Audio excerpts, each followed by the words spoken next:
की कथा में डूबे हुए हैं, आप आद्य शक्ति के नवरात्रे में शंकर का अनुमोदन कर रहे हैं, आप शिव अर्चना कर रहे हैं, आप शंकर का नाम जाप कर रहे हैं, आप शंकर का स्मरण कर रहे हैं, तो यह पक्का है कि आप वैकुंठ जाएंगे ना जाएंगे इसकी कोई गारंटी नहीं है, पर यह पक्का है कि आप अगर भगवान के नाम में डूबे रहे तो वैकुंठ अधिपति नारायण तुम्हारे पास जरूर आ जाएगा, यह पक्का है महाराज। आप जाएंगे ना जाएंगे उसके कोई बात नहीं है, पर भगवान स्वतः नारायण स्वतः अपने पास आ जाए इसका सुख है, इसका एक आनंद।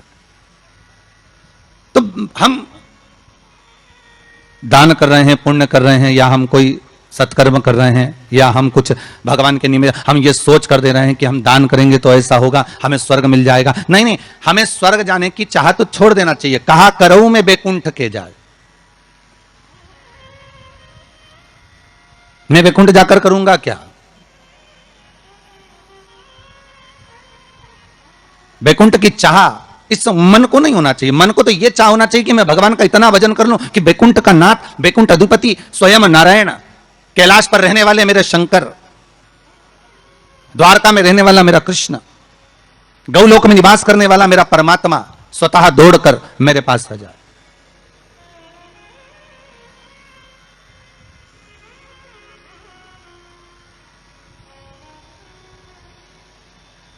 और उस परमात्मा को पाने के लिए महाराज केवल एक नाम का था। तो वैकुंठ आप जाएं या हम जाएं इसका कोई पक्का भरोसा या विश्वास नहीं, कोई ने लिख के भी नहीं दिया तुमको, और जो गए उनसे पूछ भी नहीं सकते कि तुम वैकुंठ में हो कि और कहीं हो, कि किसी ने फोन लगाया था गए हुए व्यक्ति को कि तुम कहां वैकुंठ में बैठे हो कि कहां हो, तो कोई बताने वाला भी नहीं है कि वैकुंठ गया कि नहीं गया, ये कुछ बोल भी नहीं सकते। पर एक बात और है महाराज, एक बात और अग्नि पुराण में कहा है कि किसी के प्राण छूटने के बाद अगर दुनिया के लोग जब उसको लेकर जा रहे हो, दुनिया के लोग उसको लेकर जाते समय दुनिया के लोग अगर बात कर रहे हो कि हाँ बहुत अच्छा था, सब भगवत भजन में डूबने वाला था, स्मरण करने वाला था, दान करने वाला था, पुण्य करने वाला था, सत्कर्म करने वाला था, भगवान की भक्ति में डूबने वाला था, अच्छा व्यक्ति था, तो अग्नि पुराण कहती है ये मान लो कि वो जीव ने वैकुंठ का भाग ग्रहण कर लिया, वो वैकुंठ चला गया। और अगर किसी के जाने के बाद लोग करें अरे हाउरे भैया अच्छा हुआ मर गया, बहुत प्राण खाता था, बहुत तकलीफ देता था, बहुत कष्ट देता था, बहुत परेशान करता था, बहुत दुख देता था, तो समझो कि हाँ भैया वो फिर नरक ही गया होगा, क्योंकि वो दुनिया को भी कष्ट देता है, वो दुनिया को भी कष्ट प्रदान कर रहा होता है।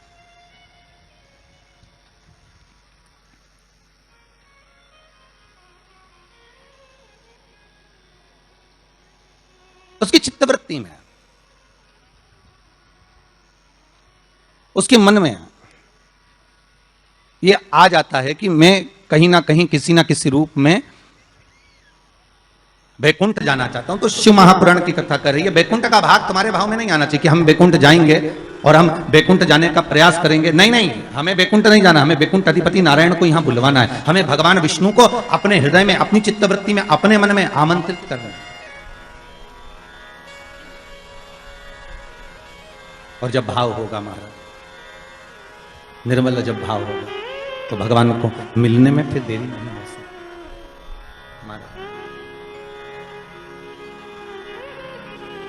कहते हैं प्रेम से प्रभु छिलके भी खा गए,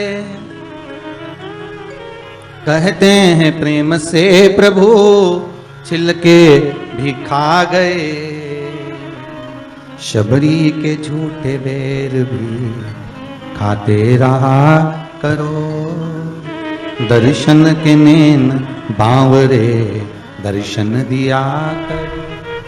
भाव कह रहा है,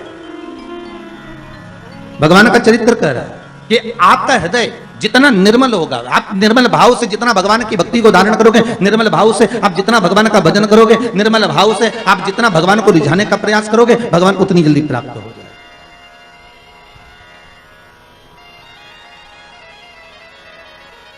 उतनी जल्दी।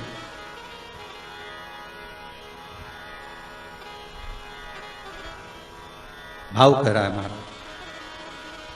कि ये जो भगवान ने जिभ्या हमको दी है, ये केवल इस कली काल से उबरने का एक साधन दिया।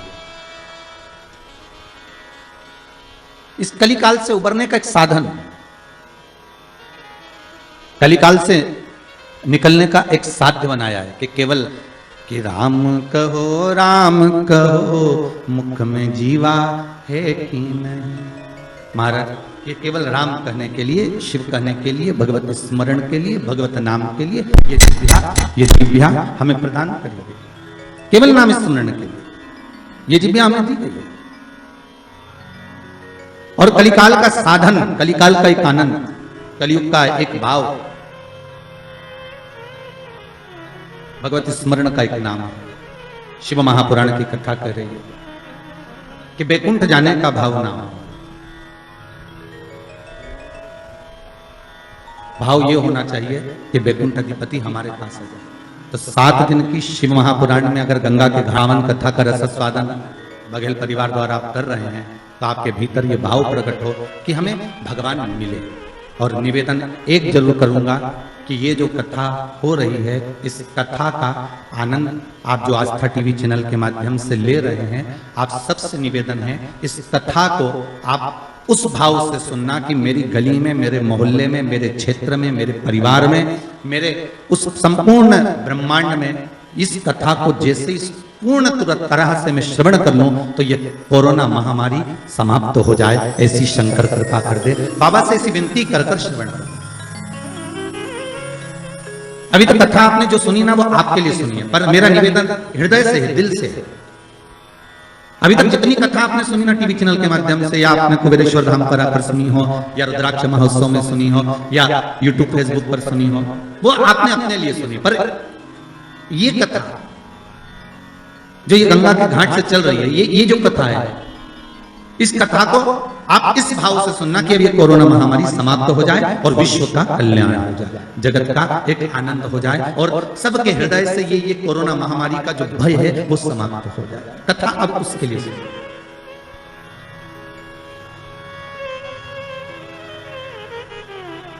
एक बार आद्य शक्ति मां जगतजननी जगदम्बा दुर्गा भवानी भगवान शंकर के पास जाती है और भगवान शिव से मां जगतजननी दुर्गा भवानी ने एक बात कही कि प्रभु सुनिए,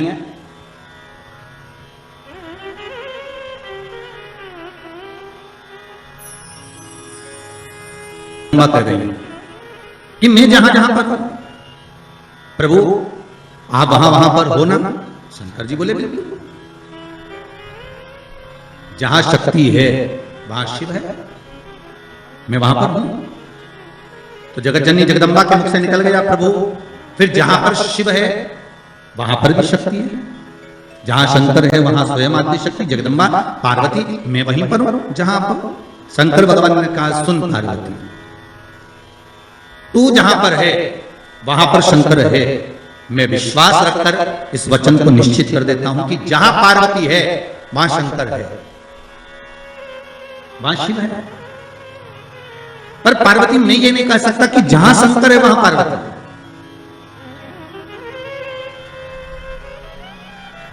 जहां पार्वती है वहां शिव है, ये पक्का है। जहां पार्वती है वहां शंकर है, ये निश्चित है, ये पक्का है। पर जहां शंकर सुता है, जहां शिव है, वहां पार्वती हो, ये पक्का है। इसको मैं निश्चित नहीं कर सकता, इसको मैं पक्का नहीं कर सकता। पार्वती जी की आंखों से अश्रु बहने लगा। माता पार्वती के नयन अश्रु बह रहा है और माता पार्वती के जब नयन अश्रु बह रहे हैं तो भगवान शिव ने पूछा क्या बात है पार्वती, हुआ क्या? आपकी आंखों में आंसू कैसे आ गए?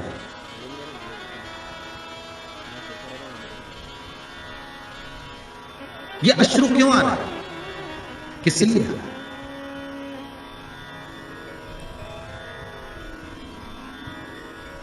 आज हमारे यजमान कह रहे थे कि गुरुजी जरा हमारी धर्म पत्नी को समझाना, थोड़ा सा क्रोध कम करो। तो हमने कहा जरा तुम अपनी धर्म पत्नी से बात करवाइए। तो उन्होंने अपनी धर्म पत्नी से बात कराई तो उनको देखकर लगा कि क्रोध तो करती होंगी पर यह भी पक्का है कि इनका स्नेह पति के प्रति ज्यादा ही होगा, क्योंकि शिव महापुराण की कथा कहती है कि पार्वती ने शंकर भगवान से 2 वर मांगे थे काशी की भूमि में। चाचू आप चार्ट देख रहे हो कि टेनिस? पहले चार्ट, फिर ऑर्डर, फिर चार्ट, ऐसा ही होता है। अरे ये सब आपके जमाने में होता होगा, आज के जमाने में ट्रेडिंग और एनालिसिस सीधे धन चार्ट्स पे होता है। ये देखो 100+ इंडिकेटर्स है और ऑर्डर्स सीधे चार्ट पे। और मल्टी चार्ट्स, धन चार्ट्स, ऑप्शन चेन, धन चार्ट्स, फोन पे ट्रेडिंग, अरे धन चार्ट्स यार चाचू। स्कैल्पिंग, चाचू धन चार्ट्स। एग्जैक्टली। अरे छोटे तो बड़ा हो गया। I know. तो फिर तेरी रिश्ते की बात करें। चाचू इतना भी बड़ा नहीं हुआ मैं। धन चार्ट्स, जहां एनालिसिस और ऑर्डर एक ही प्लेटफॉर्म पे हो ताकि एक ट्रेडर कभी रुके नहीं। धन है तो डन है। धन made for trade. Investments in the securities market are subject to market risk. Read all the related documents carefully before investing. We had no real reason to start Kanya. We were not doctors, two young entrepreneurs sitting in a small warehouse, packing orders. We used to chase truck drivers every single time. For fabric, all the early customers of Kanya had our own personal mobile number. They would call us day in and day out, sometimes even at midnight, "Ki bhai, where is my order?" And I'll never forget this one moment. When Vanshika was delivering our kids, the entire OT, doctors, Parvati ji ने शंकर भगवान से 2 बार मांगे थे। पहला बार माता पार्वती ने शिव जी से मांगा था कि पहला बार दीजिए जिस पति पत्नी में झगड़ा हो उसमें प्रेम बहुत बढ़े। तो शंकर भगवान ने कहा तथास्तु। तो उसका एक असर तो आज दिख दिया। ठीक है, मतलब जब बात समझ आ जाए तो समझ लो कि मतलब शिव जी ने जो वर दिया था वो गलत नहीं है कि जहां पर प्रेम बहुत हो, पार्वती जी करेंगे कि ऐसा वर दो जहां प्रेम, जहां झगड़ा होगा वहां प्रेम जरूर होगा। तो वहां प्रेम बना हुआ है, वहां इसने बना हुआ है। और दूसरा बार माता पार्वती ने मांगा था कि काशी में जो मरेगा, काशी में जिसके प्राण छूटेंगे उसको गुरु मंत्र आपको देना पड़ेगा। इसलिए भारत की भूमि के सबसे ज्यादा मुर्दे, भारत की भूमि के सबसे ज्यादा शव अगर कहीं जलते हैं तो वो काशी में जलते हैं, क्योंकि शंकर भगवान ने पार्वती को यह वर प्रदान किया था। अगर आप कह रही हो तो ठीक है कि काशी में जो मरेगा उसको गुरु मंत्र में दूंगा, पर पार्वती जी के मन में आया कि आपने तो कह दिया कि काशी में जो मरेगा गुरु मंत्र आप दोगे, पर प्रूफ क्या रहे, सबूत कि आपने गुरु मंत्र दिया। ये सबूत कहां से आया, ये सबूत का भान कहां से आया? तब भगवान शिव ने कहा क्या चाहती हो आप बताओ। तो पार्वती जी बोली आप हमको वर दीजिए कि काशी में जो मरेगा ना उसके सीधे कान में गुरु मंत्र आपको देना पड़ेगा। शंकर भगवान के हम तो उलझ गए, वर दे के। कभी कभी अगर पति बोल दे पत्नी को तो क्यों चिंता करती है, मैं बैठा तो हूं, अरे एक अंगूठी क्या मैं तुझे 10 अंगूठी दिला दूंगा। तो पत्नी हमेशा याद करके वही बोलती है, करवा चौथ का चांद बाद में देती है, बोले अंगूठी की बोलती है। यो जी वो आपने बोला था तो वो कहा है। अब पार्वती मैया तो मौन। शिव जी ने पूछा पार्वती तू चुप क्यों हो गई? पार्वती जी बोली मेरा दूसरा बार कि काशी में जो मरेगा उसको गुरु मंत्र आपको देना पड़ेगा। तो वो गुरु मंत्र कब दोगे? शंकर भगवान ने कहा ऐसा कोई होता है कि संसारिक मनुष्य को, मानव को, ये मनुष्य को और गुरु मंत्र में, इस संसार के मानव को गुरु मंत्र में प्रदान करो, ये हो सकता है क्या? नहीं नहीं नहीं, मंत्र तो आपको देना ही पड़ेगा, मंत्र तो आपको देना ही।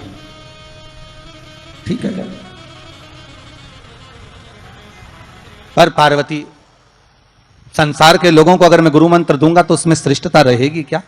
पार्वती जी बोली क्यों नहीं रहेगी, आप तो मंत्र दीजिए बस।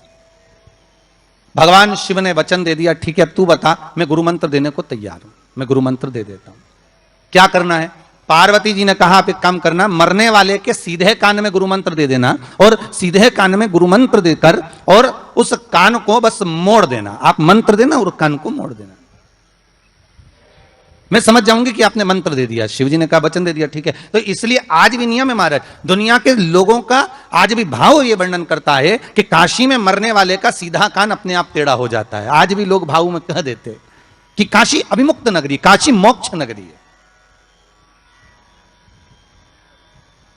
और कितने किस्मत वाले हो भाई आप लोग, हो पांडितारा वालों, आपके यहां से तो काशी लगभग कितना होगा, 130 किलोमीटर के लगभग होना चाहिए, 130 किलोमीटर।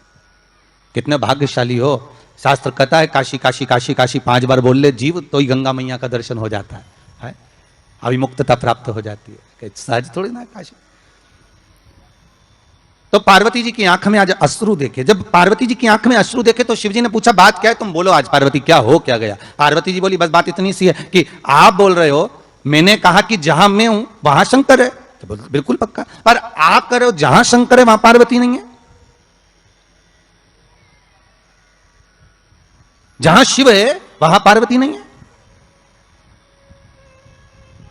आखिर क्यों, इसलिए शंकर भगवान कहते हैं औगड़दानी त्रिकालदर्शी कैलाशी मेरा शंभो, मेरा शंकर, मेरा ओघड़दानी, मेरा भूतेश्वर, मेरा भूतनाथ, मेरा त्रिकालदर्शी, मेरा महामृत्युंजय कह रहे हैं। हरि पार्वती तू जानती नहीं है,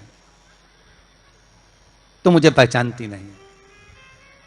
कुछ स्थान ऐसे हैं पार्वती जहां पर मुझे तेरे बिना भी रहना पड़ता है। पार्वती भी हो, जैसे आप कह रहे हो कि जहां पार्वती रहेगी वहां शिव रहेगा, पर जहां शिव है वहां पार्वती हो, तो कुछ एक स्थान ऐसा बताओ।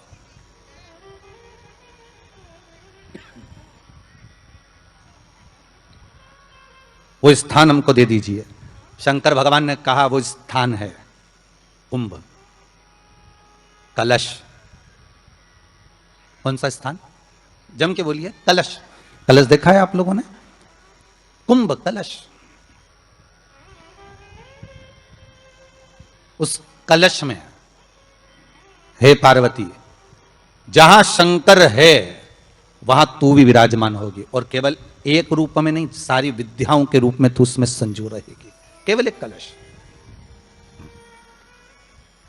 आज नया संवत्सर है, नूतन वर्ष है। पूरे भारत की भूमि पर और मेरे भारत के जो मानव है जहां जहां निवास कर रहे हैं, विदेश में भी, पूरी भारत की भूमि पर आज के दिन लोग देवी जी की स्थापना करते हैं। तो क्या स्थापना में क्या रखते हैं, कलश रखते हैं ना। तो कलश किस लिए रखा जाता है, कलश का क्रम क्या है। अपन ने अभी तक कथाओं में बहुत सुना शिव महापुराण में कि दिए का महत्व क्या है, अपन ने सुना दही का महत्व क्या है, जल का महत्व क्या है। पूरी शिव महापुराण में अपन ने अलग अलग महत्व को जाना है। पर यह नवरात्रे में जो शिव महापुराण की कथा शुरू हो रही है, नवरात्रे में जो शिव महापुराण की कथा को हम श्रवण करने के लिए बैठे हैं, इसमें हमारा एक संशय और मिटना चाहिए कि भारत की भूमि पर जब मां आद्य शक्ति की स्थापना होती है, मां जगतजननी को जब विराजमान किया जाता है, या चैत्र नवरात्रे में, शरदीय नवरात्रे में, आषाढ़ी नवरात्रे में, आदिक पौष नवरात्रे में हम शंकर की, हम जगतजननी जगदम्बा की जब स्थापना करते हैं, या हम नूतन घर का प्रवेश करते हैं, या गणेश जी की स्थापना करते हैं, या कोई दुकान को प्रवेश करते हैं, या कोई शुभ कार्य करने के लिए अग्रण्य होते हैं, तो हम कलश की स्थापना क्यों करते हैं। आज शिव महापुराण में शुरुआत में अपन शिव और पार्वती की यही संवाद को लेकर चलते हैं।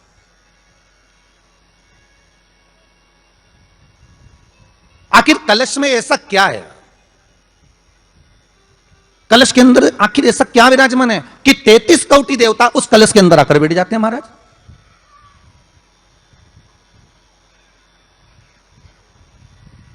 आप कोई यज्ञ करने जा रहे हो, आप कोई पोथी पुराण करने जा रहे हो, आप कोई अच्छा कार्य करने जा रहे हो, तो ब्राह्मण देवता कह देते कलश की स्थापना होगी, कलश की शोभा यात्रा निकलेगी, कलश यात्रा निकलेगी, कलश विराजमान होगा।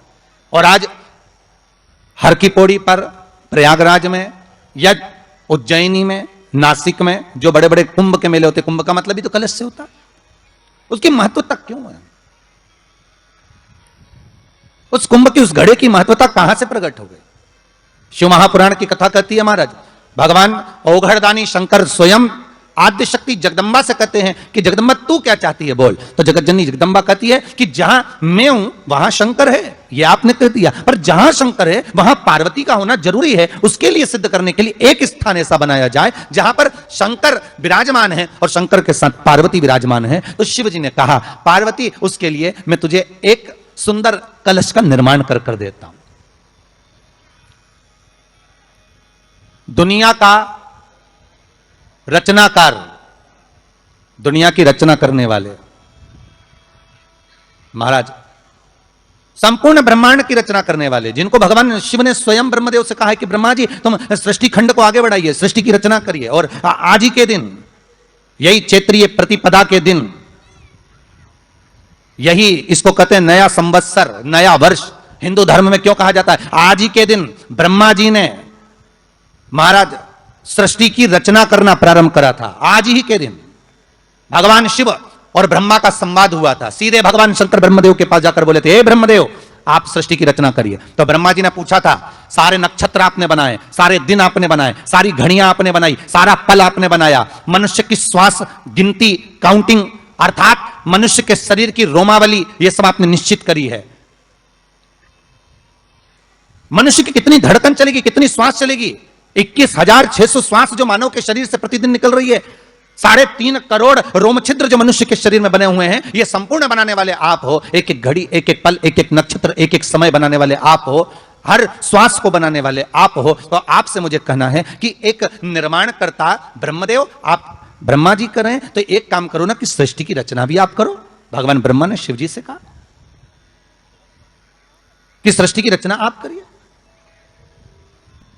महाराज भगवान ओघड़दानी त्रिकालदर्शी शंभु कहते हैं, मेरा कैलाशी मेरा शिव कहता है, नहीं नहीं नहीं, ब्रह्मदेव सृष्टि की रचना करने को तो हम कर दें, मना नहीं है, पर भगवान विष्णु की नाभि से आप प्रकट हुए हो। भगवान शेषनाग की सैया पर शयन कर रहे हैं और भगवान जब शेषनाग की सैया पर शयन कर रहे हैं, उस शेषनाग की सैया से सोते हुए भगवान ने अपने नाभि कोश से आपको प्रकट करा है कमल के पुष्प के ऊपर। और आप भगवान की अंतः नाभि में, ब्रह्मदेव ना जाने हजारों वर्ष तक आप नाभि में प्रवेश करते गए, हजारों वर्ष तक आप नाभि के अंदर जाकर साधना करते रहे और साधना करने के बाद भी आपको यह पता ना चल पाया कि आपका प्रागट्य बिंदु क्या रहा। ब्रह्मदेव सृष्टि की रचना आप करिए।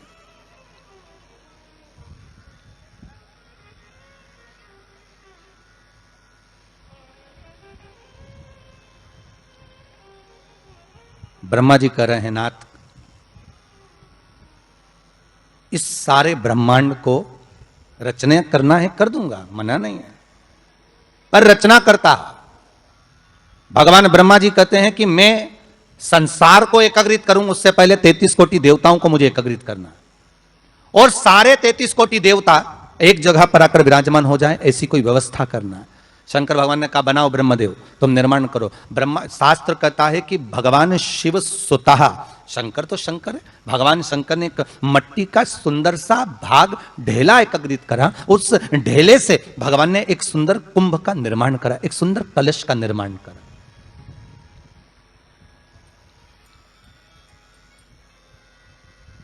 देखिए कितनी सुंदर कथा है। अगर आप लिंग पुराण में इस कथा को निकालोगे तो एक आनंद की अनुभूति और होगी। अगर किसी के मन में संशय हो कि यह कथा कहां से ली गई है तो लिंग पुराण में से आप इसको निकालिए।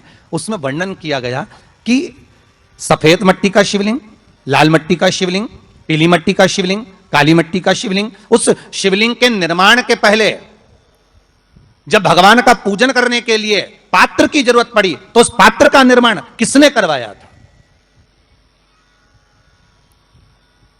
और सबसे पहला पात्र निर्मित, सबसे पहला पात्र का निर्माण, ये तांबा, सोना, चांदी, पीतल, इनके पात्र तो बाद में बने साहब। सबसे पहला पात्र बना ही काय का था? जम के बोलिए जरा, काय का बना था? सबसे पहला पात्र था ये मिट्टी का।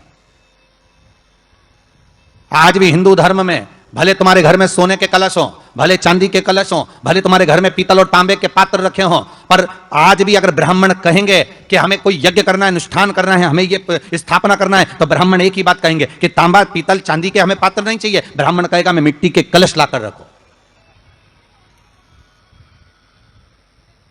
हमें मिट्टी के कलश चाहिए। और कितना बड़ा प्रमाण है जी, शास्त्र का प्रमाण देखिए कितना बड़ा है। आप किसी दूसरे घर में जा रहे हो, आप अपना घर छोड़कर और दूसरे मकान में जा रहे हो और आपको लगा कि मैं इस घर में अब 15-20 दिन नहीं आऊंगा, 1 महीना नहीं आऊंगा, तो शिव महापुराण की कथा कितना सुंदर कहती है कि अगर आप जा रहे हो और आपको ऐसा भय लगता है कि इस मकान में कोई दूसरी प्रवेश ना करे, कोई दूसरा जीव ना आ जाए, इस मकान में कोई अंतरात्मा ना आए, इस मकान पर कोई टोना ना करे, इस मकान में कोई टोटका ना करे, इस मकान में कोई जादू ना करे, तो उसके लिए शिव महापुराण की लिंग पुराण वर्णन करती है कि मात्र एक मट्टी का कलश, उस मट्टी के कलश में एक महाराज थोड़ा सा धान भरकर उसमें एक सिक्का, 1 रुपया उसके अंदर डालकर और एक बेलपत्र उसके अंदर डालकर उसको उसके एक दिए से या प्लेट से या नरियल से उसको रखकर एक स्थान में ईशान के अंतर्गत उसको रखकर चले जाइए। उस मकान में ना तो कोई भीतर प्रवेश कर सकता है, उस मकान में ना कोई टोना कर सकता है, उस मकान में ना कोई टोटका कर सकता है, उस मकान में ना किसी की नजर लगती है। और वो पात्र कोई दूसरा नहीं होना, वो पात्र होना चाहिए मट्टी का कलश। मट्टी के कलश की बड़ी महत्वता है हमारे। अब तो थोड़ा सा महाराज हो गया कि लोग हम मट्टी का कलश अगर तुम दोगे भी तो ब्राह्मण क्या काम में लेगा, तो ब्राह्मण जन कह देते हैं थोड़ा तांबे के 4 कलश लेकर आइए हो, तुम जरा स्टील के 5 कलश लेकर आइए, आप तुम तांबे के या ये बर्तन लेकर आइए। पहले इसका प्रमाण नहीं था, पहले प्रमाण था केवल मट्टी का कलश। स्थापना जो थी वो मट्टी का कलश, विराजमानता थी मट्टी का कलश,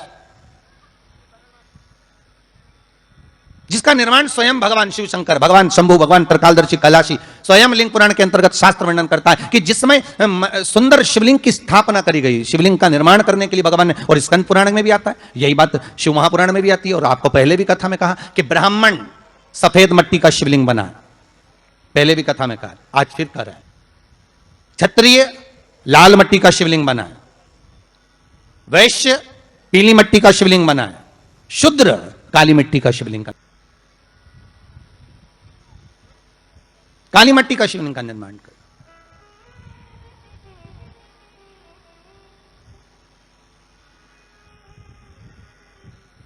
एक बहुत अच्छी बात कहें, अगर आप लोगों को अच्छा लगे तो अपनी जिंदगी में उतारना, ना अच्छा लगे तो उसको छोड़ देना, ठीक है। जितने लोग भी कथा सुन रहे हो बहुत ध्यान देना, ये जो पानी पीने का जो मटका होता है ना, जिसको हमारे यहाँ कलश कहा जाता है, हंडा कहा जाता है, जिसको हमारे यहाँ परिंडा कहा जाता है, मटका कहा जाता है, तो पहले जो मटका चलता था वो लाल कलर का चलता था, ठीक है। उस पर कलाकृति करते थे लोग, उस पर डिजाइन करते थे। आपके यहाँ भी होगा, जितने लोग कथा सुन रहे हो ना, आपके यहाँ भी मटका होगा, लाल कलर का चलता था। अभी अभी जो मटका चल रहा है ना, उसका कलर चेंज कर दिया गया। कौन सा कलर का हो गया? वो काले कलर का बेचने लगे। तो वो बेचने वाला क्या कहता है कि साहब ये सफेद, ये लाल जो मटका है ना, इस मटके से मजबूत अगर कोई मटका है तो वो काला है। बोलो सही है कि गलत है? अरे बोलो तो सही है ना। आप कभी जाओगे बाजार तो कह देगा, कुमार भी कह देगा, ये जो मटका है ना लाल वाला, इस लाल वाले मटके से मजबूत ये काला वाला मटका है, ये काला मटका है। और महाराज इससे पानी ज्यादा ठंडा ये कर देगा। पर शिव महापुराण की कथा, लिंग पुराण की कथा कहती है, और अगर आपने बैसाख मास की कथा को श्रवण करा, बैसाख की एक कथा होती है, उसको अगर आपने श्रवण करा तो उसमें वर्णन आता है कि घर के अंदर जहां पर आप पानी पीते हो, जिस स्थान पर अन्नपूर्णा निवास करती है, जिस स्थान पर अन्नपूर्णा का वासा होता है, रसोई घर में जहां पर भोजन बनता है, उस स्थान पर काला मटका नहीं रखा जाता। काला हंडा, काला मटका उस स्थान पर नहीं रखते। पर आज फैशन के हिसाब से, अरे साहब वो ये मटका थोड़ा कम ठंडा पानी देगा तो ये मटका ज्यादा ठंडा पानी देगा, तो उसको काले मटके को रखें। पर हमारा शास्त्र कहता है काला मटका लोग रखते कहां थे? पहले जो शास्त्र रीति थी, उस काले मटके को रखते थे जब मकान बनता था, जब प्रॉपर्टी बनती थी, जब जमीन बनती थी, जब जायदाद बनती थी, संपदा बनती थी, तो उस स्थान पर उस काले मटके को केवल नजरोटे के लिए, केवल हाय के लिए, केवल नजर के लिए रखा जाता था। उसको लोग लेना पसंद नहीं करते। पर आज के व्यक्ति को अगर कह दिया जाए कि ये 2 मटके रखे हैं साहब, लाल भी है और काला भी है, तो कौन सा पसंद करेगा? वो काला वाला ही दे दीजिए साहब, ये पानी ज्यादा ठंडा करेगा, उसकी श्रेष्ठता रहेगी। नहीं, शिव पुराण कह रहे, भगवान कुंभ का निर्माण कर रहे हैं, भगवान कलश का निर्माण कर रहे हैं, और भगवान स्वयं ब्रह्मदेव कर रहे हैं कि आप ऐसा निर्माण कर दो जिसमें 33 कोटि देवता स्वतः विराजमान हो जाए। तो भगवान ने उस कलश का निर्माण कर दिया। अब कलश का निर्माण करा तो स्वयं भगवान ब्रह्मदेव बोले, प्रभु इस कलश के अंदर मेरा स्थान कहां है? मेरा स्थान कहां है?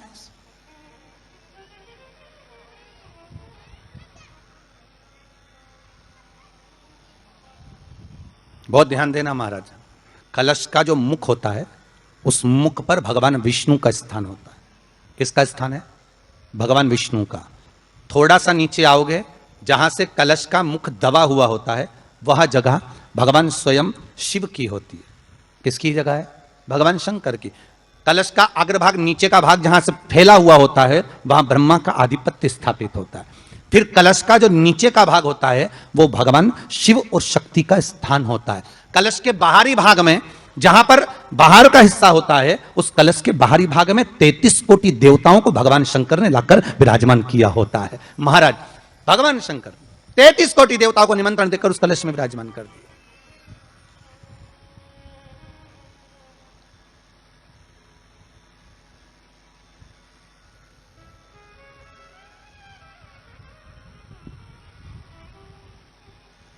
कितना सुंदर लिखा है देवी भागवत के अंदर कि जहां जगह पर किसी देवताओं को बुलाने की जरूरत नहीं होती, 33 कोटि देवता उस जगह पर स्वतः विराजमान हो जाते हैं। स्वयं 33 कोटि देवता स्वयं वहां विराजमान। और कितनी महत्वता कलश की महाराज। आप लोगों से भी निवेदन है, क्षेत्रीय प्रतिपदा है आज, जिनके घर में ज्यादा रोग हो, बीमारी हो, ज्यादा तकलीफें आ रही हो, कष्ट बढ़ रहा हो, बीमारियां बढ़ रही हो, या भय लग रहा हो, डर लग रहा हो, हृदय चित्त में कहीं ना कहीं आपको भय का भान हो रहा हो, तो एक लोटा पानी, एक कलश में जल भर कर रख लीजिए और रात भर उसको रखे रहने दो। नवरात्र चल रहा है, उस कलश को रात भर रखकर सुबह सुबह उस कलश में एक बेलपत्र डालकर उस जल को नीम के पेड़ के नीचे, जहां चैत्री नवरात्रि में नीम के पेड़ के नीचे सारी विद्याएं, आद्य शक्तियां, सारी देवी उस नीम के पेड़ के नीचे विराजमान रहती हैं। उस कलश में एक बेलपत्र डालकर रात भर रखकर उस जल को पूरे घर में घुमाकर उस नीम के पेड़ के नीचे समर्पित कर दीजिए महाराज। घर में भय लगना बंद हो जाएगा, कोई बड़ी बीमारी आपको घेरेगी नहीं और उस बीमारी से, उस रोग से आप मुक्त रहेंगे। उस बीमारी से, उस रोग से आप मुक्त पाएंगे, वो बीमारी आपको घेर नहीं। कलश का भगवान निर्मित कर दिया। ये कलश मेरा प्रतिबिंब है। अब कलश मेरा प्रतिबिंब है ये तो कहा, पर भगवान शिव के पास में आकर स्वयं कामदेव की धर्म पत्नी रति रो पड़ी। रो रही है। शिव जी अपनी साधना में लीन थे। भगवान शंकर नेत्र बंद करके शिव आनंद में विराजमान थे। नेत्र बंद बाबा।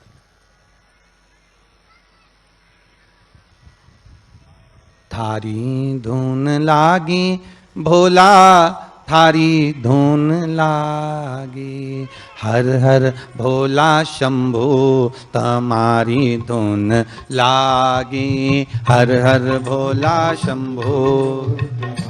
भाव से हर हर भोला शंभू तुम्हारी धुन लागी, हर हर भोला पार्वती का प्यारा तुम्हारी धुन लागी, पार्वती का प्यारा तुम्हारी धुन लागी, ओ पार्वती का प्यारा तुम्हारी धुन लागी, पार्वती का प्यारा तुम्हारी धुन लागी। तो फिर क्या चाहती है भगवान से? मां रति कह रही है, दिक्कत केवल इतनी सी है कि मेरा पति जलकर भस्म हुआ, वो आपने वर दे दिया कि वो कृष्ण के पुत्र बनकर हमें मिल जाएंगे, वो हम मान रहे हैं, सब जानते हैं, ठीक है। पर दिक्कत इतनी सी है कि जिस आम के पेड़ पर मेरा पति बैठा हुआ था, उसके चक्कर में वो आम का पेड़ भी जला। तो वो आम का पेड़ जो जला, उसने मुझसे कहा है कि पति का तो उद्धार हो गया, पर हमारा उद्धार कैसे? अब देखिए, कई लोग कहते हैं प्रश्न करने वाले पीछे नहीं हटते महाराज, बहुत प्रश्न करते हैं और प्रश्न कर कर पूछते हैं, गुरुजी ये कलश के ऊपर आम के पत्ते क्यों लगते हैं? उसका उत्तर है, ध्यान दीजिए। प्रश्न बहुत है तो उसके उत्तर भी बहुत है, बस उसको समझने वाला चाहिए।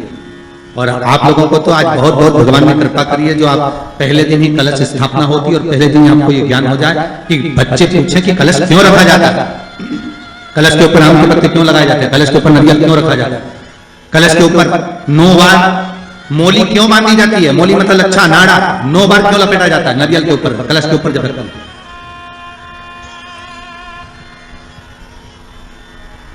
कलश के ऊपर जब जब श्रीफल रखाता है, नारियल रखाता है, तो उस पर 5 बार 7 बार मोली नहीं लपेटी जाएगी, तो 9 ही बार लपेटी जाएगी। 5 या 7 बार लपेटते हैं तो कहते हैं कि लक्ष्मी की छिन्नता होती है, और वो 9 बार लपेटी जाती है तो भरपूर लक्ष्मी का भंडार भरती है। क्यों क्यों कहते हैं महाराज? आम के पल्लव। तो मैं केवल आपसे इतना सा निवेदन करना चाहती हूँ, आपसे केवल इतना कहना चाहती हूँ कि प्रभु मेरे मन का संशय मिटा दीजिए, और जो आम का वृक्ष मेरे पति के साथ जलकर भस्म हुआ है, उसकी विनती को आप स्वीकार कर लीजिए। आप उसके लिए भी कुछ कृपा कर दीजिए।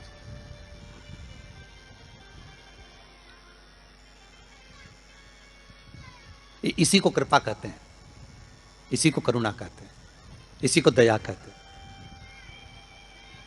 भगवान बोले अब आप आई हो रति, ठीक है, मांगो क्या चाहिए, बस इतनी कृपा कर दीजिए कि आम के वृक्ष का भी उद्धार कर दो। शिवजी ने कहा हम वर प्रदान करते हैं रति, जहां शिव और शक्ति है, जहां 33 कौटी देवता इस कलश के अंदर विराजमान होंगे, उस जगह पर स्वयं कंठ पर जहां पर मेरा निवास होगा, उस जगह पर ये आम के पल्लव अमृत के तुल्य माने जाएंगे और इनका निवास हमारे ही हाथ में, हमारे ही हस्त कमल में विराजमान होगा, हमारे ही हाथ में। कितना सुंदर है महाराज जी। उस आम के पल्लव की महत्वता को जरा जानिएगा, बहुत बहुत ध्यान दीजिएगा। आम के पत्ते देखे आप लोगों ने? अरे बोलो, जम के तो बोलो। देखें, उसका प्रयोग कभी आप लोगों ने करा? आम के पत्ते का कभी प्रयोग कर देखिएगा। अभी तो नवरात्रि चल रही है, नवरात्रे में जब 5वां दिन नवरात्रे का रहे, चैत्री नवरात्रे का 5वां दिन रहे, और मान लो कि आपके घर में किसी बच्चे की, लड़के की या लड़की का या मंगल विवाह नहीं हो रहा हो, या शादी नहीं हो रही हो, या उस लड़के लड़की के लिए बहुत प्रयास कर लिया आपने, उसकी शादी हो ही नहीं रही, अथक प्रयास आपने कर लिया और उसका मंगल विवाह नहीं हो रहा, तो ये देवी भागवत में स्पष्ट कहा गया, देवी भागवत में वर्णन किया गया,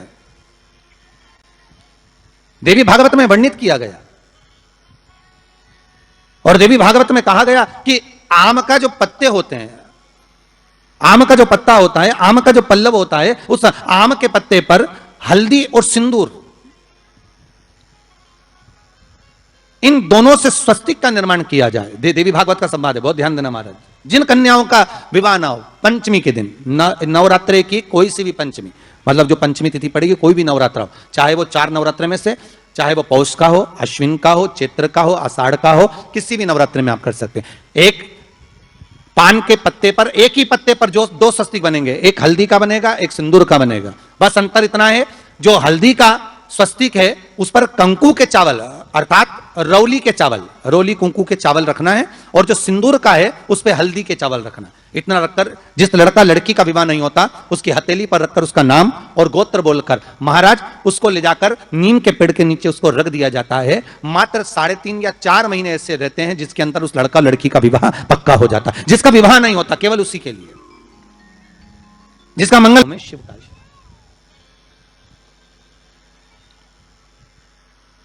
भगवान भूत भावन भूतेश्वर मेरे शिव, मेरे करुणा सागर, मेरे शंकर, मेरे त्रिकालदर्शी, मेरे कैलाशी, मेरे भोलेनाथ स्वतः कह रहे हैं, अरे रति तुम रोती क्यों है? तुम्हारे रोने का कारण क्या है? प्रभु मेरे पति के साथ ये आम का पेड़ भी जलकर भस्म हुआ। आम का पेड़। भागवत जी किस किसने सुनी है? हाथ उठाओ जरा, जिन जिन ने भागवत जी सुनी है। आप लोगों ने सुनी है भागवत? रखिए हाथ। अगर आप लोगों ने भागवत सुनी होगी तो उसमें वर्णन आता है, तक्षक नाग डसने के लिए जब जा रहा था, तब ब्राह्मण देवता जो जहर उतारना जानते थे, उनको लेकर राजा परीक्षित के पुत्रों ने अपने दूतों को भेजा था लाने के लिए कि एक ब्राह्मण ऐसे हैं कि वो तक्षक नाग का जहर उतार सकते हैं, वो तक्षक नाग के जहर को समाप्त कर सकते हैं, तो आप उनको लेकर आओ। और वो तक्षक नाग का जहर उतारने वाले उस ब्राह्मण को लेकर जा रहे थे, तो सर्प ने विचार करा, तक्षक नाग ने कि बताओ ये तो गजब का काम कर रहा है, अगर ये ब्राह्मण पहुंच गया तो ये ब्राह्मण तो सर्प का जहर उतार देगा। तो सांप तक्षक नाग को ये चिंता लग गई कि मेरे को ही डसना है और मेरे जहर ये उतार देगा, और डसने भी एक ही बार है और मरना चाहिए परीक्षित को श्राप लगा है, अब करूं तो करूं क्या? तो सर्प ने विचार करा कि मैं एक रूप रख कर जाता हूं और इस ब्राह्मण की परीक्षा लेता हूं। सर्प रूप रख कर गया। भागवत आप लोगों ने श्रवण करी होगी। तो जब तक्षक रूप रख कर गया और उस ब्राह्मण के पास में जाकर पूछा कि ब्राह्मण देवता ये बताओ कि आप कहां जा रहे हो? तो ब्राह्मण बोला आपको नहीं मालूम, राजा परीक्षित को सांप डसने वाला है तक्षक नाग, और मैं जहर उतारना जानता हूं। अच्छा, आप जहर उतार दोगे? हाँ। तो किस लिए जा रहे हो? जहर उतारने के लिए। तो जहर उतारने क्यों जा रहे हो? तो कहा राजा है राजा, जब राजा का जहर उतारेंगे तो मुद्रा भी कितनी मिलेगी, आपको मालूम नहीं है क्या? अच्छा, ब्राह्मण देवता इसलिए जा रहे हो? हाँ। पर उसको तो किसी संत ने श्राप दिया अरे तो श्राप संत ने दिया है, हम ब्राह्मण हैं, हमारा कर्म है किसी को बचाना, तो हम तो बचाएंगे। अच्छा, आप में इतनी सामर्थ्यता है कि आप तक्षक नाग का जहर उतार दो? अरे तक्षक नाग आकर अगर मेरे सामने खड़ा हो जाए और किसी को डस ले तो यह पक्का है कि मैं जहर उतार सकता हूं। अच्छा, तो इतने में तक्षक नाग सामने बिल्कुल प्रकट हो गया और तक्षक नाग प्रकट होकर बोला, बता ब्राह्मण किसको डसूं मैं? ब्राह्मण ने कह दिया, तुम्हारी मर्जी पड़े उसको डसो। सामने एक पेड़ था, उस पेड़ को ब्राह्मण ने, उस तक्षक नाग ने डस लिया। अब तक्षक नाग ने उस पेड़ को डसा और डसने के बाद में वो पेड़ पूरा जल गया, पूरा जल गया। अब पेड़ तो जल गया, पर ब्राह्मण जो था जिसको परीक्षा देना थी, वो ब्राह्मण को यह नहीं मालूम था कि इस पेड़ पर एक संत बैठकर साधना कर रहा था, तपस्या कर रहा था। और जब वो पेड़ जला तो वो संत भी जल गया, संत भी जल गया। अब जब संत जल गया, ब्राह्मण ने हाहाकार की आवाज जब सुनी तो आंखों में जल भर गया। आखिर हुआ क्या? ये संत जल कैसे गया? तो कहा, इसके जलने का कारण केवल इतना है कि अब आप जीवित करो, इस पेड़ को हरा भरा करो, इस पेड़ को हरा भरा कर दीजिए। और ब्राह्मण ने हाथ की अंजलि में जल लिया।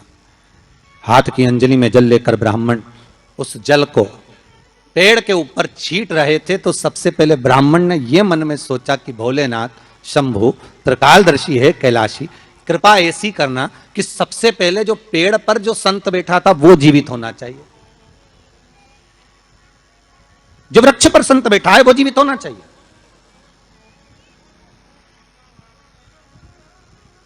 हाथ का जल ब्राह्मण ने जैसे छोड़ा, छोड़ते से पेड़ भी हरा भरा हो गया और उसके ऊपर जो संत बैठे थे वो भी जीवित हो गए। जीवित हो गए तो तक्षक नाग को यह लगा कि इसने एक जले हुए पेड़ को जीवित कर दिया, वापिस हरा भरा कर दिया, और इसने ऊपर बैठे हुए संत को वापिस जीवित कर दिया। तो यह पक्का है कि मतलब यह तक्षक नाग का जहर, मतलब मेरा जहर राजा परीक्षित को उतार सकता है। तो तक्षक नाग ने अपनी बात को पलटा और पलट कर कहा, महाराज जी हाथ जोड़कर निवेदन करता हूं, जितना राजा परीक्षित के पुत्र आपको धन देंगे उससे 1000 गुना धन मैं आपको देता हूं। ब्राह्मण ने कहा, ठीक है, अगर दक्षिणा से बड़ी दक्षिणा हमको एक ही जगह पर मिल रही है तो फिर हमें जाने की जरूरत क्या। ब्राह्मण ने दक्षिणा ली, वापिस मुड़ गया, वापिस मुड़ गया। अब ईमानदारी से बोलो,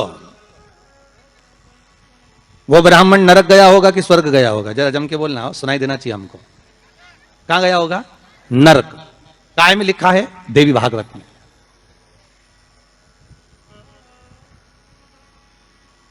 उसका कारण क्या था?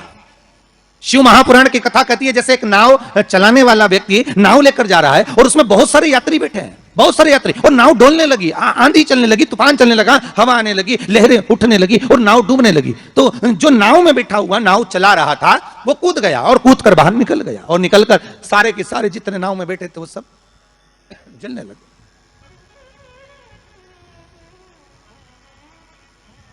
जितने नाव के अंदर बैठे थे वो सारे के सारे जलने लगे।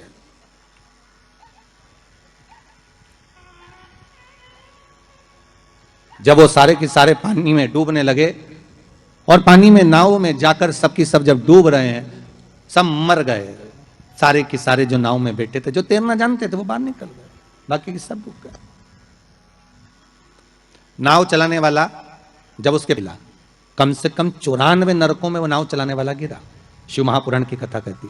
तो उस नाव चलाने वाले ने भगवान से पूछा कि मुझे इतने सारे नरक क्यों दे रहे हो? मैंने तो लोगों को गंगा से पार उतारा, मैंने तो रोज गंगा का जल पिया, मैंने तो रोज गंगा का स्मरण किया, मैं तो रोज भगवान का दर्शन करता था, मैं रोज गंगा से पार उतरता था, दुनिया के लोगों को मैं पार उतारने का काम करता था। तो भगवान ने कहा, गलती केवल तुमने एक कर दी, तुमने अपने प्राण बचाए।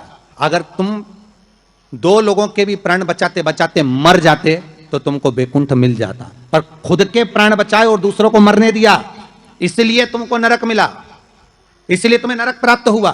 शिव महापुराण की कथा कहती है, जिस पर दुनिया को विश्वास होता है दुनिया को जिस पर विश्वास है, जिससे आज कोरोना महामारी के चलते हुए, इस कोरोना महामारी को देखते हुए, इस वायरस को देखते हुए दुनिया का विश्वास डॉक्टर पर टिका हुआ है।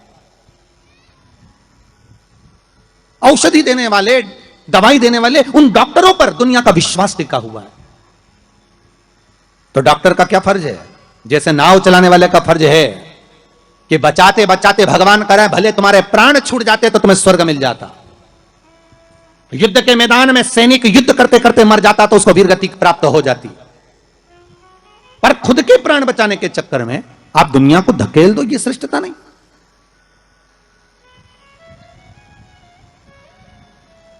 ये इसमें श्रेष्ठता नहीं।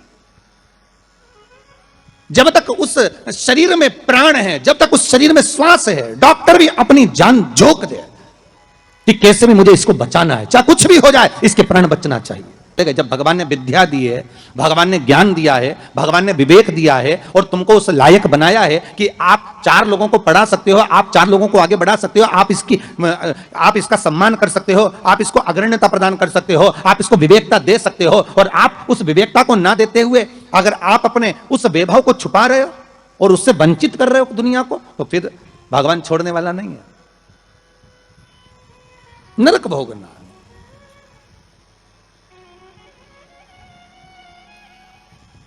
पर पांडे तारा वालों, आप लोगों ने बिल्कुल सही उत्तर दिया कि उसने दक्षिणा ज्यादा ले ली और वापस निकल गया तो अपने मुख से कह दिया कि वो नरक गया। कितनी, इसी को कहते गंगा तट के श्रोता। गंगा तट के जो श्रोता होते हैं ना, बड़े आनंदमय होते, कथा जो सुनते हैं ना, उसका भाव एक आनंदित होता है कि वो अपना लक्ष्य छोड़कर, अगर चाहता तो राजा परीक्षित को बचा सकता था, पर थोड़ी सी संपदा के चक्कर में, थोड़े से धन के चक्कर में वो ब्राह्मण भी थोड़ा सा लोभ आया और लोभ के चक्कर में अपने कर्म से वंचित हो गया। तो वो चरित्र कहां गलत है महाराज जी? एक महाराज जी प्रवचन दे रहे थे, उस प्रवचन में एक गांव का व्यक्ति कथा सुनने बैठा था और खड़े होकर पूछ लिया, महाराज जी पाप के बाप का नाम क्या है? महाराज जी ने पूछा, क्या पूछ रहे हो, फिर से बोलो। तो वो व्यक्ति बोला, महाराज जी हमें दशरथ जी के पिताजी का नाम मालूम है, हमें राम जी के पिताजी का नाम मालूम है, हमें कृष्ण जी के पिताजी का नाम मालूम है, हमें सबके बाप का नाम मालूम है, बस पाप के बाप का नाम नहीं मालूम, तुम हमें उत्तर दे दो। तो महाराज जी भी मन में सोचे पाप का बाप, महाराज जी मन में सोचे हमने पूरी पुराण पढ़ी पर ये पाप का बाप तो हमें कहीं नहीं मिला, सारे शास्त्र भी उखाड़ कर देख लिया पर उसमें पाप का बाप मिलना बड़ा कठिन। अब पाप का बाप कहां से ढूंढे? तो महाराज जी ने कहा काम करते हैं, कल हम आपको बताएंगे, आप कल कथा में आना। और महाराज जी फिर प्रवचन देने बैठे और वो व्यक्ति फिर आके बैठ गया। अब जैसी कथा समापन हुई, महाराज जी तो फिर खड़ा हो गया, महाराज सीताराम। महाराज जी बोले सीताराम, और बोलो पाप का बाप। महाराज जी बोले बहुत अच्छा, पाप का बाप पीछे पड़ा। महाराज जी बोले कल बिल्कुल पक्का है कि तुमको तुम्हारे प्रश्न का उत्तर मिल जाएगा। अब महाराज जी ने आज भगवान को 2 अगरबत्ती लगाई कि वो नहीं आना चाहिए, क्योंकि वो फिर आएगा, फिर प्रश्न करेगा पाप का बाप। अच्छा वो प्रश्न नहीं भी करता ना तो उसका मुंह देखकर याद आ जाता है कि प्रश्न करेगा पक्का। तो पंडित जी जब निकले ना प्रवचन के लिए तो उन्होंने भगवान को 2 अगरबत्ती लगाई, भगवान ये नहीं आना चाहिए। और पंडित जी जैसे ही बस कथा में आ रहे थे, प्रवचन देने आ रहे थे, वो रोड पे ही मिल गया पाप का बाप। पंडित जी मन में सोचे प्रवचन दूं कि ना दूं, बड़ा टेंशन है। अब प्रवचन दे कि ना दे, यही सोचे। अब महाराज जी फिर कथा में बैठे, उसने फिर प्रश्न कर दिया महाराज कि पाप के बाप का नाम बता दीजिए। महाराज जी फिर नहीं बोले। अब नहीं बोले तो शिव महापुराण की कथा कहती है महाराज, वहीं पर एक वैश्या बैठी थी कथा में, रोज कथा सुनने आती थी। उसका मन, उसका चित्त, उसकी वृत्ति कथा में बड़ी रमती। जिसके मन में शिव महापुराण की कथा समा गई ना, तो वो प्रयास करता है कि कुछ भी कर कर जहां कथा हो रही है ना, भले 40 किलोमीटर है, 50 किलोमीटर है, 100 किलोमीटर है, पर एक बार तो मैं चली जाऊं। जिसके मन में शंकर आ गया ना तो वो छोड़ नहीं सकता। वो प्रयास करेगा कि मैं कैसे भी पहुंच जाऊं, बस कथा में एक बार मेरी हाजिरी लग जाए, शंकर सुन ले बस एक बार शिव महापुराण की कथा, उस पंडाल में चली जाऊं जिस पंडाल में मुझे बेलपत्र का आनंद मिल जाए, बस उस पंडाल में मुझे पहुंचे। अब वैश्या का नियम था, वो कथा कभी नहीं छोड़ती थी और वो भी कथा में जाकर बैठ गई और कथा में रोज सुने वो पाप के बाप का चक्कर। और महाराज जी बस प्रवचन करें, अक्षतम केशवम राम नारायणम, जैसे महाराज जी अक्षतम केशवम करें, सब बैठे रहे, वही खड़ा हो जाए। अब महाराज जी भी मन में सोचे अब क्या करें, तो महाराज जी डबल से कह रहे हैं अक्षतम कैशवम राम नारायणम कृष्ण दामोदर वासुदेवम हरे। तो महाराज जी हाथ हिलाएं कि अभी भी पाप का बाप नहीं मिला, पर वो तो वो बस खड़ा। आज वेश्या ने कह दिया गुरुदेव आपसे एक निवेदन है मेरा। बोलिए। मैं वेश्या हूं, छुपाया नहीं। संत सदगुरु भगवान माता पिता इनसे कभी नहीं छुपाना अपने को, छुपा कर जाएंगे भी का। अगर माता पिता से कुछ छुपा लेंगे, संतों से सदगुरु से अगर छुपा लेंगे तो जाएंगे कहां भगवान से छुपाकर।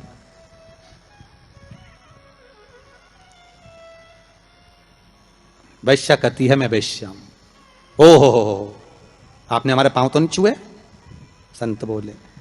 वैश्या ने कहा नहीं, बिल्कुल पीछे जाकर बैठ जाती हूं एकांत में, पर मेरा कुछ मन है आपसे कहने का, आप सुनेंगे हमारी बात? संत बोले क्यों नहीं सुनेंगे, हम तो संत हैं, बोलो क्या बात है। आप जब सुबह सुबह मंदिर जाते हो ना गुरुदेव, तो बीच में मेरा वेश्यालय पड़ता है, 2 मिनट के लिए आप पांव रख देंगे ना मेरे वेश्यालय में, मेरी जिंदगी सार्थक हो जाएगी। संत बोले हम और वेश्या के घर कभी नहीं आ सकते। ऐसे मूर्खों की तरह बात करती हो आप? संत को तुम्हारे वेश्यालय में बुला रही हो, अच्छा लगेगा कोई? वैश्या कहती आज तक कोई गुरु मेरे वेश्यालय में नहीं आया, केवल चरण रखना, चले जाना गुरुदेव। गुरुजी बोले राम राम राम सीताराम, हम नहीं आएंगे। गुरुजी चले गए कहते हुए। वैश्या घर के बाहर रंगोली मांगोली डालकर वेश्यालय के बाहर बैठी। संत का आगमन हुआ वहीं से। वेश्या दौड़ कर गई, गुरुदेव ये मेरा वेश्यालय है, पांव रख दीजिए। वेश्या हम संत हैं, किसी वेश्या के यहां नहीं जा सकते, हम तुम्हारे यहां नहीं आएंगे। संत जाने लगे। वैश्या ने अपना पर्स खोला, 500 का नोट निकाला, महाराज के चरणों में रखा। महाराज जी ने जेब में रखा। जल्दी चलो, हमारे पास समय कम है, जल्दी चलो। महाराज वैश्या के भवन में चले गए। वैश्या ने कहा महाराज जी बैठिए। नहीं नहीं, इतना समय कहां है बैठने का, तुमने कहा था बस पांव रख देना। महाराज जी बैठ जाइए, आपके हाथ जोड़ती हूं, 5 मिनट बैठ जाओ। महाराज जी। वैश्या बोली आज तक किसी संत ने हमारे यहां भोजन नहीं किया महाराज, कोई गुरु ने आज तक हमारे यहां भोजन नहीं करा, आप कृपा कर देंगे तो भोजन तैयार। संत बोले वैश्या मूर्खों की तरह बात मत करो, तुम्हारे वेश्यालय का भोजन हम करेंगे, हम संत हैं, हम साधु हैं। वैश्या ने 2 500 के नोट हेड़े महाराज के चरणों में रखे। महाराज बोले जल्दी भोजन लेकर आ, समय कम है, जल्दी जा। वैश्या गई, भोजन बनाकर रखा था महाराज जी के सामने रख दिया। महाराज जी रोटी का टुकड़ा तोड़कर खाने लगे। वैश्या हाथ जोड़कर बोली नहीं गुरुदेव, आज तक मैंने किसी संत को अपने हाथों से खाना नहीं खिलाया, आज तक मैंने किसी संत को, किसी सदगुरु को अपने हाथों से भोजन नहीं दिया है।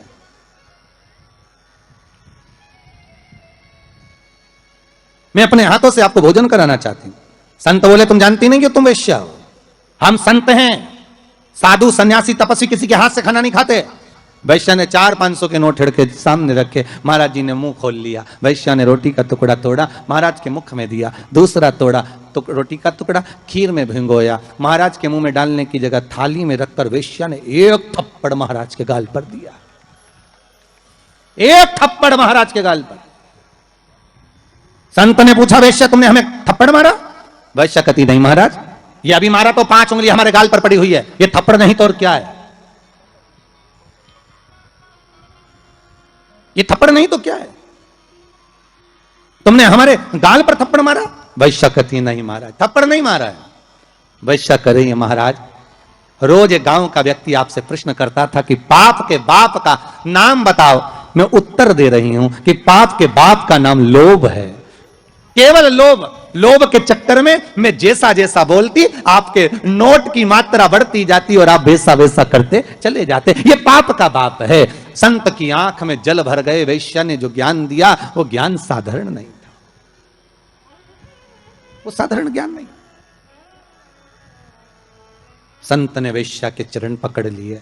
कोई गुरु नहीं मिला था मुझे, आज मिल गया, आज मिल गया।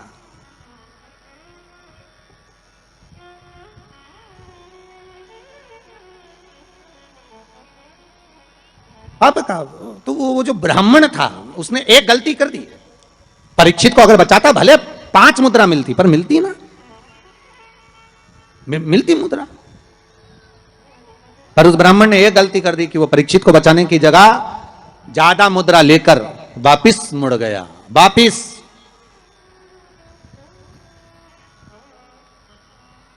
जहां से ब्राह्मण वापिस मुड़ा था, आज भी अगर आप सुखताल जाएं, जहां सुखदेव जी महाराज ने राजा परीक्षित को कथा सुनाई थी, तक्षकनाग जहां आया था इस ब्राह्मण की परीक्षा लेने के लिए, और ब्राह्मण जहां से वापिस मुड़ा उस गांव का नाम है मोड़ना। आज भी उस गांव का नाम मोड़ना, वहां से मुड़ गया था वापिस ब्राह्मण, वापिस चला गया।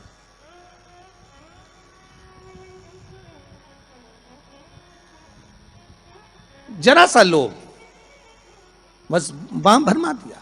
शिव महापुराण की कथा कहती है, आम के पल्लव में जो छुपा था कामदेव, जब भस्म हुए वो आम के पल्लव ने मां रति से प्रार्थना करी और रति ने उस आम के पल्लव का उद्धार कर दिया। संसार सागर में अगर हमारा जन्म हुआ है, मनुष्य की अगर देह मिली है, मानव का जी शरीर मिला है, मानव की अगर योनि मिली है, 84 लाख योनियों में सर्वश्रेष्ठ है मानव का शरीर, जिसको पाने के लिए देवता भी तरसते हैं। हाथ जोड़कर देवता भी भगवान से कहते हैं हमें मनुष्य बनना है, हमें मानव बनना है। देवताओं को भी ये योनि नहीं प्राप्त होती। क्यों? क्योंकि बैकुंठ का भोग केवल भोग है, केवल भोग। अगर मरने के बाद बैकुंठ चले भी जाओगे तो वहां चांदी की थाली में, सोने की थाली में भोजन मिलेगा, डनलप का गद्दा मिलेगा, एसी का रूम मिलेगा, बढ़िया खाने के लिए सब कुछ मिलेगा, आराम से फ्रिज, कूलर, वॉशिंग मशीन सब मिलेगा। एसी में आप आराम से सो, डनलप के गद्दे पर सो। पर बैकुंठ में केवल भोग भोगने की वस्तुएं मिलेंगी। पर बैकुंठ में भगवान का भजन मिलेगा क्या?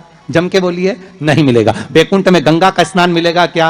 नहीं मिलेगा। बैकुंठ में शिव महापुराण की कथा मिलेगी क्या? नहीं मिलेगी। बैकुंठ में दान करने का मौका मिलेगा क्या? नहीं मिलेगा। बैकुंठ में भजन करने का मौका मिलेगा? नहीं मिलेगा। बैकुंठ में ना तो भजन मिलेगा, ना कीर्तन मिलेगा, ना नाम जाप मिलेगा, ना गंगा का स्नान मिलेगा। बैकुंठ में ना तीर्थ मिलेगा। बैकुंठ में अगर मिलेगा तो एक एसी का रूम मिलेगा, डनलप का गद्दा मिलेगा, सोने की थाली में भोजन मिलेगा, 2-4 दासियां तुम्हारा पंखा झेलेगी, पांव दबाने वाले मिलेंगे, इससे ज्यादा कुछ नहीं मिलेगा। बैकुंठ में लोग कहते हैं भगवान विष्णु मिलेंगे क्या? तो भगवान विष्णु से किसी ने पूछा तुम बैकुंठ में रहते हो? भगवान विष्णु कहने लगे मुझे तो फुर्सत ही नहीं, जहां कथा होती मैं तो वहां चले जाता।